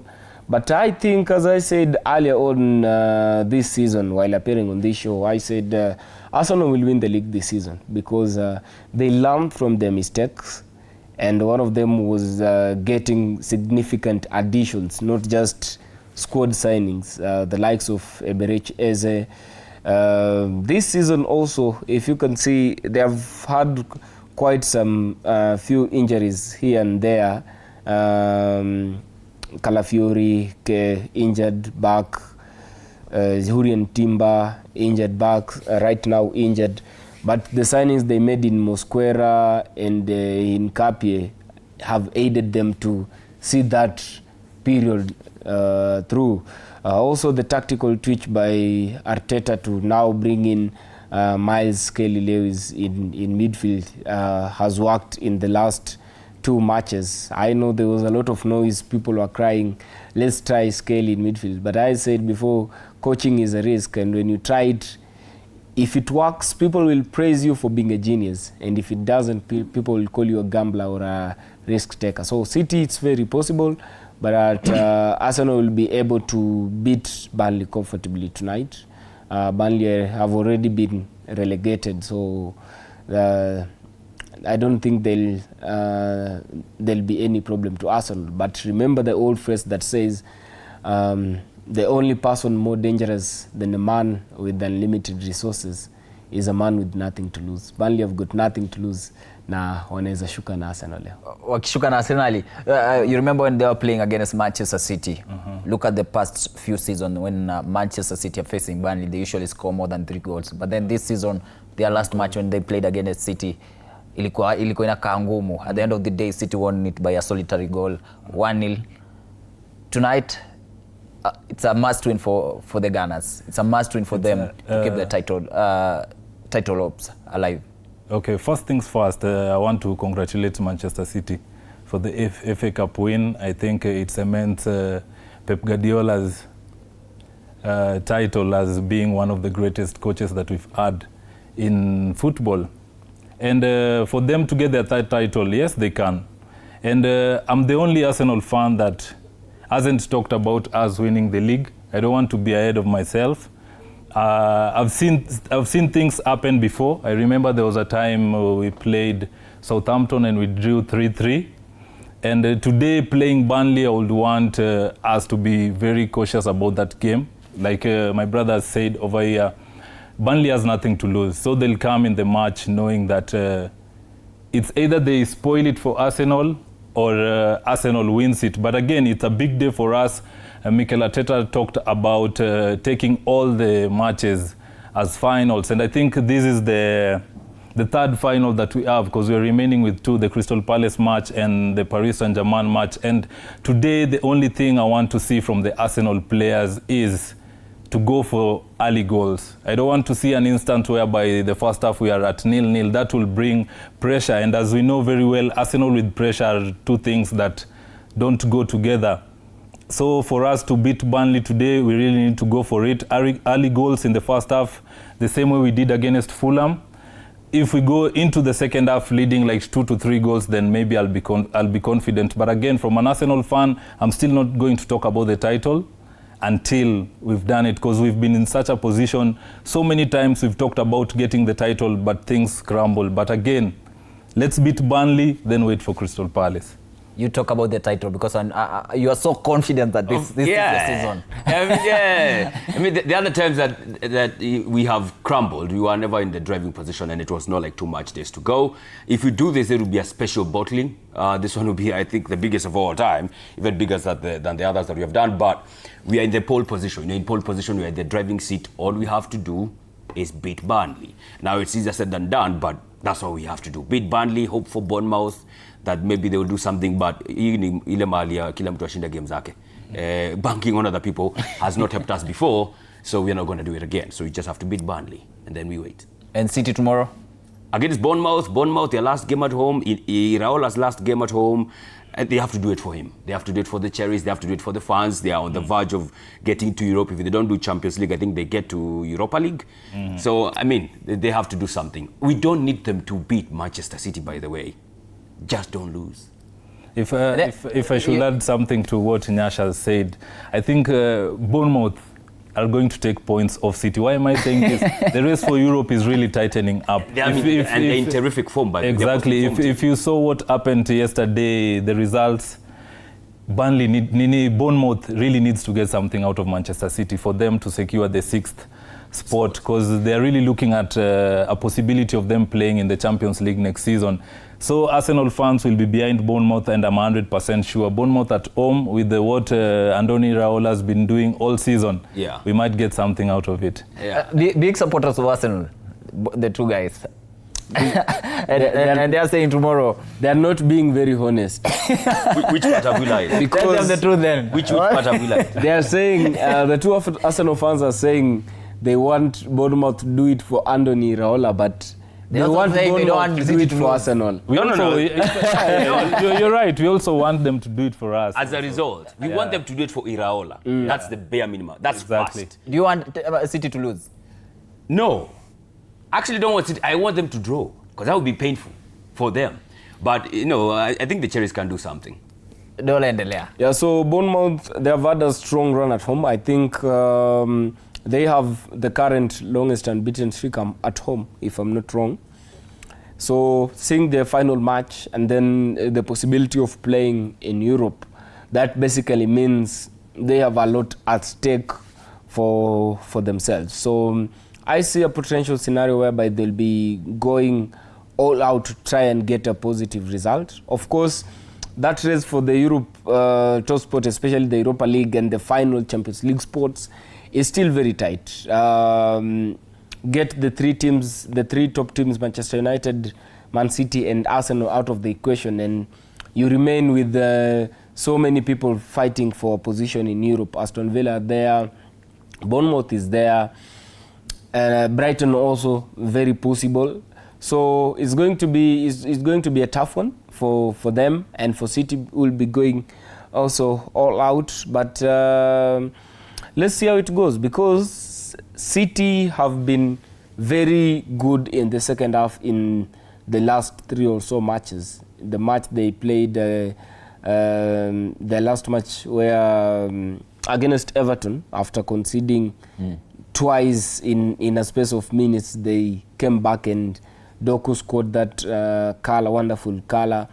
The final against Chelsea also, they scored in the second half. So if Bournemouth can be able to sustain that pressure for 90 minutes, then even a draw will be a good result for my Arsenal brothers here. Yeah. We want to win it without kicking a ball. It's Munataka Raisi. Arsenal must deliver against Burnley. That's the title that we're having there. They must deliver against Burnley. Why am I saying they must deliver? Kuna table itakuwa inawekwa hapo, uangalie kwa nini wanafaa deliver. And if they fail and City wins tomorrow, they will be no longer on the table, on top of the table. Dovu itakuwa imeshuka chini, waiting for the last day. Last day they will be playing against Crystal Palace. But guys, another team that has said a difficult season is the so-called world champions, Chelsea. Poor season, I can say, because before the season started, before the season began, we were waiting for them to be among the title contenders. Yeah. Ahead of City, kuna mahali kafika tukasema Manchester United and Chelsea, they are brothers. Whoever is going to win today, but then the brothers ikafika mahali ni kama walikosana. Mmoja ako namba 9, mwingine amemaliza top 3. Yeah, I mean, I knew United opposition was only United against Arsenal. Peke yake. After that, kila mtu kivyake. Ikafika mahali kila mtu sasa ni kila mtu because United started going up, Chelsea started going down. Instead of United joining them or Chelsea doing vice versa, nothing was going on. So they only United against Arsenal, which is fine. I'm the biggest threat here, so it seems. But Chelsea, I don't know. Like, from being world champions to being crap in a season, I don't understand what's going on. I think their recruitment also has not really helped their case. Defensively, they have been absolutely porous. They have been very porous. Likes of Badiashile, Darabioyo, Fofana, in and out for months. Sanchez, the goalkeeper, Cucurella, Malogusto. It's just albeit inconsistencies. Striking-wise, Liam Delap, I call him Brock Lesnar's nephew. He has not been prolific. Maybe they thought because of what he did at Ipswich, he's going to replicate the same at Chelsea. He hasn't. João Pedro has tried, but also he has been working with purple patches. There's a time he bangs goals, and then he goes absent for like 5 weeks. Then he comes back. Cole Palmer has been absolutely, it's not even cold anymore. I think he has melted. Because I don't know what's going on with Cole Palmer. I think he has like less than 5 assists all season. Yeah. One assist all season. Very inconsistent. Considered the guy who was registering double digits of assists in back-to-back seasons. Chelsea have been absolute shambles, and then the switching of managers has not really helped their case. Real Morozinha, you wonder why did they get him? Because he took Strasbourg to the Europa Conference League. Okay, maybe you would have tried to do the same for Chelsea, but now he's gone. So Chelsea has been a lot of problems, but maybe they have solved it now with Alonso, who's apparently coming in as a manager, is not a head coach. If I should add to what Nyasha said, Chelsea, after they won the Club World Cup, after they beat Paris Saint-Germain, so many people thought that they might be title contenders this season. And personally, looking at the business that they did in the transfer market, I felt like they spent so much money on average players, and it came to haunt them a bit late on in the season. And after they fired Enzo Maresca, like I always say, that was the biggest mistake Chelsea made. Bringing in Liam Rosinia, who was doing well at Strasbourg, he wasn't tested. Yeah. Then the fans started calling out the owners, and I think the owners, after they lost the FA Cup, it reached a point whereby the owners felt like we really need to make some changes, really need to call some shots, and that's why we've seen Alonso coming in at the club. And it takes us back to when Roman Abramovich was the head of Chelsea. At that point, there was nothing like testing, there was nothing like trial and error. No. They were going for complete products, and maybe them signing Alonso brings back that, because Alonso is not a manager that is coming into the Chelsea dressing room. If I should say like a puppet, someone who's going to be a yes manager is someone who will challenge the owners, because the main problem that Chelsea fans have with their team is the fact that the owners are not really putting in the club what the fans really want. Yes, they are dishing out money to get the players, but again, the fans feel like they are not supporting them enough. And I feel like bringing in Alonso is a new start for Chelsea, in that the owners might come on board and be a little bit involved with the club with that big signing of Xabi Alonso. Speaking of Xabi Alonso, he was announced yesterday, a few days ago. That was on Saturday, as a Chelsea head coach. And then he spoke about how they are getting it wrong when it comes to recruiting the coaches. Because tumeona Maresca was there, they praised him as the next Guardiola, but akakuja kikamuai. That was the message to the Chelsea fan. Najua amewapea hopes, amesema Chelsea is one, from my conversation with the Chelsea is one of the biggest clubs in the world, and it fills me with the most pride to become manager of this great club. These are world champions. From the conversation with the ownership of the management and the management, it is clear we share the same ambitions. We want to build a team capable of competing consistently at the highest level and fighting the trophies. Is he the right man for Chelsea? Yeah, I think he could be, but only time will tell. You see Chelsea, they do recruit, but then they don't give people time. The only catch is he has never coached in the Premier League before, but the pro is that he has coached in high-level leagues. I mean, Bundesliga is a high level. He has won it there. He has coached in Madrid. He didn't win, but he didn't get fired because he was poor. He got fired because Perez decided to choose the players over him. And maybe you could argue, lost the dressing room because some players were not for him.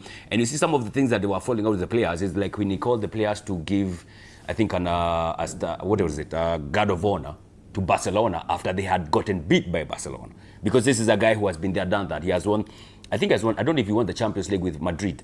I'm not sure on that one, but he has won multiple league titles in Bundesliga, in La Liga. I think he won a league title. He's a World Cup winner. He has seen it all, basically, as a player. And now he's won a title, a league, as a coach. So I think it's a good acquisition. He won the Champions League with Liverpool.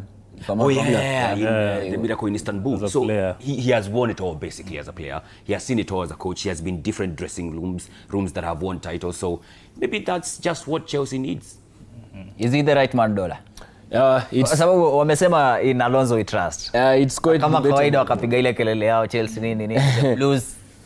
It's quite debatable because, as I said before, coaching is a risk, and at the moment there are not so many top managers or coaches in the world, and that's exactly why you'll see the likes of Man City are reluctant to let Pep Guardiola leave.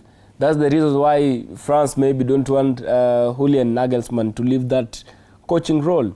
It's because there are not so very many top managers in the world, and also that's the reason why Real Madrid are now going in back to basics and getting back Jose Mourinho, because Mourinho may not have won the Champions League with Madrid, but he set the foundation for what came in years later, that success under Ancelotti as well as Zinedine Zidane, that three-peat.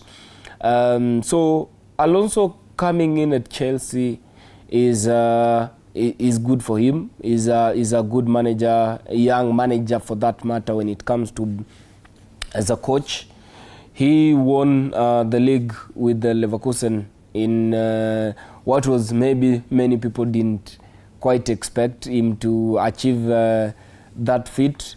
But you have to ask yourself, is he the right man for the Chelsea project? You may be the right coach, but are you the right man for the project? Because Chelsea have now gone in and their transfer strategy is settling in at more of what we call a morphing in football finance, getting players that you can now split their payment period over 8-7 years or so. Now try to cut that wage bill, try to balance the books. Then the reality is you cannot get so many quality players with that approach. So if you continue signing maybe the likes of Garnacho, the likes of Estevao, young players, they have the potential, but can they be able to compete at the highest level? That would be the question. So Alonso has a tough job at hand. There is a possibility that Chelsea will be playing only one competition next season. So that might help him. That might help him, but then it may also pile pressure on him, especially if Todd Boehly and Egbali spend in the transfer market. I think I would want to differ with my friend Dola a little bit with what he is said about the market not having so many good coaches. That is why Chelsea went for Alonso. I think they went for Alonso because if you look at the options that they had Andoni Raiola, who announced that he'll be leaving Bournemouth by the end of the season. They had Marco Silva, who's at Fulham, who's a very good coach. We've seen him also at Watford. In the EPL, they had Felipe Luis, who left the Brazilian side from Fluminense, who's also a very good coach. I think they went for Alonso because if you look at the options that they had, Alonso's CV was the best CV. Not only just as a player, but also as a manager. We've seen what he did in the Bundesliga with Leverkusen. He won with the Leverkusen, came to Madrid, played 34 matches, won 24 matches, which is a very good record. And if I should add to what Nyash said, he wasn't fired at Madrid because of results. He was fired because of the dressing room. And talking about the dressing room, him coming to Chelsea, I think he's been given some power by the owners, that when it comes to the Chelsea dressing room, any big ego that is inside that dressing room, they need to sort it out as soon as possible, because the minute Alonso steps into that building, then things will be different. So I feel like he is the perfect fit for them. Alonso is going to, if they back him in the market and get him the right players, then next season we should expect Chelsea to compete with some of the top teams. And to add to that, a big loss for Liverpool, because I felt like Alonso would have been exactly, he would have been a perfect fit for Liverpool. But again, Liverpool announced that there wasn't a vacancy. They said that they are going to stick with Arne Slot, and we've seen one of their best players throw Arne Slot under the bus and talk about Liverpool really needs to get back to the ways. He was trying to talk to Arne Slot, but not directly. Yeah. But I feel like Alonso would have been a perfect fit for Liverpool. But again, I won't take anything away from Chelsea. He's going to do his job at Chelsea, and we wish him all the best. Speaking of coaches and the United opposition, Manchester United seem to have gotten it right. Yeah. When it comes to naming Michael Carrick as the head coach. It took Manchester United when Manchester United, I can say they were in shambles, though they were in number 6. Yeah. Amorim was struggling with the dressing room. But akachukua, now United will be finishing third. Yeah. Number 3. Are they getting it right? It's Magic and Carrick. Yeah, it seems to be working for Carrick. We have seen it before with Manchester United, though. I think when they named Ole as a manager, but they never got to be in those levels. Carrick has done a tremendous job. I think he has only lost twice since he joined, played quite a number of matches. So you'd understand why they're naming him the coach. What you'd not know, though, is, or what maybe someone can ask, or the only questions or holes that can be poked in this, is the fact that he has been playing one match in 2 weeks. So when you're playing one match in 2 weeks, you can walk away with almost anything. I mean, it's not guaranteed, but it will be very different when now you're in the Champions League, now you're in the league, and now you are, of course, playing maybe the Carabao Cup, and you're fighting in three fronts, and you have to do that in a span of a week. So it's a bit different for Carrick. Then when that time comes, we'll only have to wait and see, because they have not seen him tested this time around. I don't think he has coached in 2 competitions. He hasn't at all. It's just been the league. So when it comes to next season, then there's the league, the Champions League, which we are in, then we'll see now a proper test to Carrick. But with all that being said and done, you can't take away from the fact that he has done well, and he has won the right to become the permanent manager. Michael Carrick. Yeah, Michael Carrick brings memories of Ole Gunnar Solskjaer. If you can remember, they called it the night in Paris, where Marcus Rashford and Romelu Lukaku bundled out Paris. I remember that time we still had that away goal rule after 2-0 loss, a 3-1 win. So Ole had built something at Old Trafford, but his biggest undoing is that he did not have a trophy to show for it. United qualified for Champions League consistently under him, reached the finals, lost twice to Manchester City, lost in the Europa League final. Can the same be said about Carrick? Maybe yes, Carrick had a good run under Middlesbrough, but was sacked after losing that championship playoff spot. He's a young manager. He's a manager that I would say can relate well with the players. But now, going into the new season, or going into the next season where Manchester United will be in 3 competitions, they have just to make sure that they get it right. And getting it right means by starting with the signings. Remember this season, Manchester United have lost all matches where I think they only do once, where Casemiro has not started. So that basically tells you something, that he has been an important cog in that midfield this season. He has already announced that he's leaving. He was given the farewell yesterday. For me, I think that team needs at least 2 new midfielders, because Casemiro leaving, the other day we saw a midfield of Mount and Mino. I don't think you'll survive that against PSG in the Champions League. You'll not survive that against Bayern Munich. Even Real Madrid will not survive that. Yeah, so if you ask me, if I'm Manchester United are shading off a wage bill of Casemiro leaving. I think Jadon Sancho's contract is running out on July 1st. That will be 2 huge salaries being taken off the wage bill. I will go for Sandro Tonali and maybe Baleba, just to try and build that midfield. But I also they need a left winger. Take Cunha out of that team and that left wing just becomes dead. Dogu is not a left winger. We have seen him get in those attacking positions. He's more of a fullback. Yeah, he's more of a fullback or a wing back. So they need to sign a left winger. And I don't see if Marcus Rashford will come back to Manchester United. I think Carrick will be willing to work with him, but I don't see him coming back to United. Of course, Napoli have triggered the clause for Rasmus Højlund, so that basically means there's around some 40 million to add to the transfer budget. So United need like around 3 or 4 new signings at minimum to compete. Let's talk about the relegation battle. Unless you want to add something on Carrick. Something small on Manchester United. I think at the moment Manchester United are really having a good time. They are enjoying everything that is happening at their club. Everything is working out at Manchester United. Yesterday we saw what happened at the club. I nicknamed it Manchester United Day. Why am I saying Manchester United Day? We saw one of their best players, Casemiro, being given a farewell, which brings us back to Manchester United need to make another big call after they made the call of getting Carrick, because Casemiro, they really need to replace him with a big one. And for Carrick, we wish him all the best. He was given the job and he deserves it. He's earned to be the head coach next season. And finally, the running. We are in the final stretch. Relegation. The relegation battle. West Ham are there. And Tottenham. For West Ham, it's 1 goal. It's 1 game. For Tottenham, it's 2.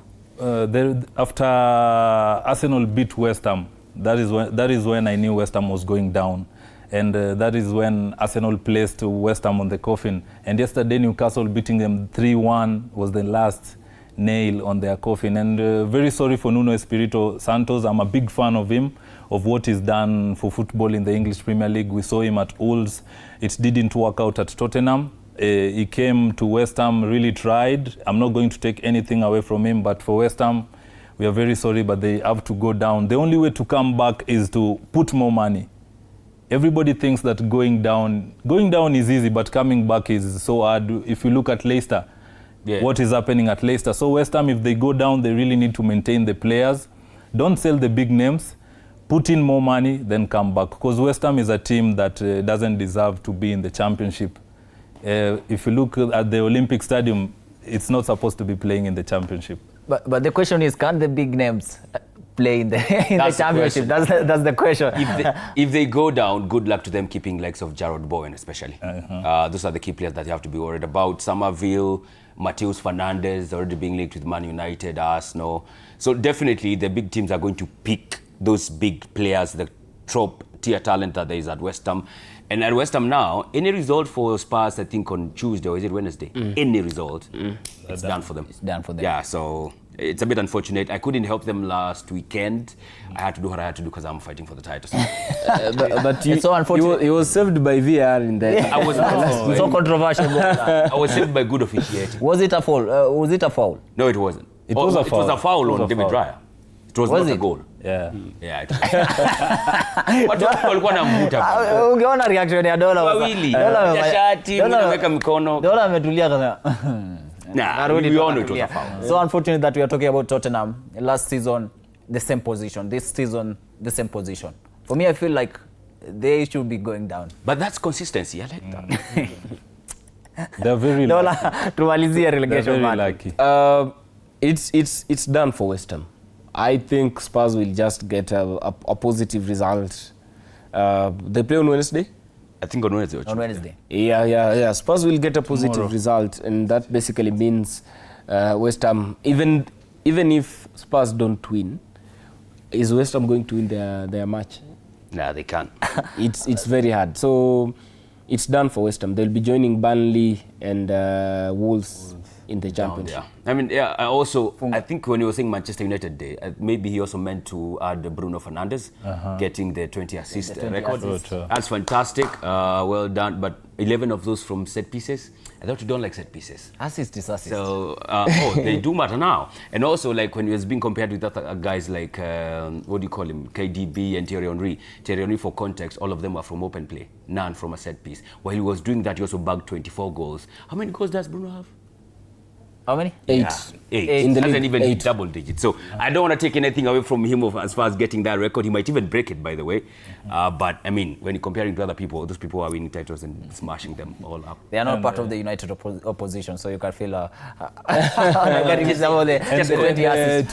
Guys, a quick one on 30 seconds. Harambee Stars, they'll be playing against Palestine. Yeah. Palestine in the FIFA series yesterday. Kyrgyzstan ilinitatiza kunini.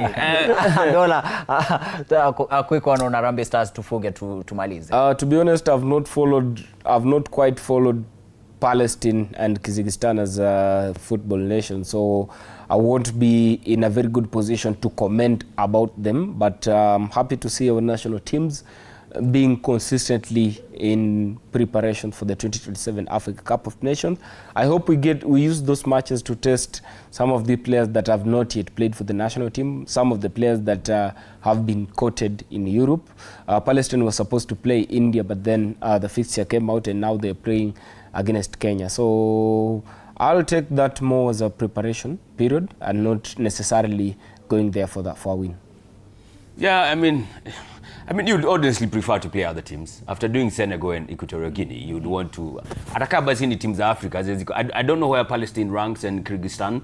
I don't think they rank higher than the last 2 teams we played in the international break. But some of these things we have no control over. So whatever comes, we just have to wait and see. But I would prefer be playing a higher caliber of opposition, because as well as we're doing the draw for the AFCON, we know Kenya will be in that draw. Now imagine you are in that group, the group you are in, tumaliza wa mwisho. Itakuwa mbaya sana. So we need some higher. Itakuwa ama tungechagua timu moja yenye imequalify World Cup ya Africa.